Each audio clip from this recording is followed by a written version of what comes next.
I think putting him alongside the right players brings a different kind of LaMelo to the table. You saw him reach his only All-Star game, his second year in the league, and that's when he had what we would call adequate talent around him. I think that's when you had some vets. You had Terry Rozier, you had Gordon Hayward that was still seeing some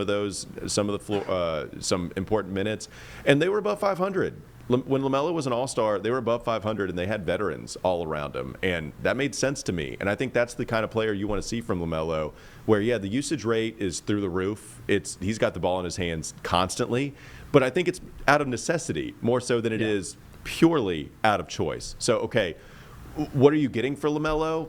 I think people would probably try to lowball you. And the other interesting thing about trading LaMelo is, if you were to ask me the teams that would most like to have LaMelo on their squad a year ago, I would have told you a bunch of teams that have just made moves within the last 6 months. I would have told you San Antonio would be a team to keep an eye out for, except they went and got De'Aaron Fox on top of already drafting Stephon Castle, and they're going to draft Dylan Harper. So they're out of the LaMelo sweepstakes. So then you move to Houston, where, okay, they did just get rid of Jalen Green, and now they welcome Kevin Durant, but they just made their big trade. I can't imagine that they're going to trade for Kevin Durant and then get off of some of the pieces that helped them reach the postseason the way they did last year in order to go get LaMelo. That's too much of an identity change for them.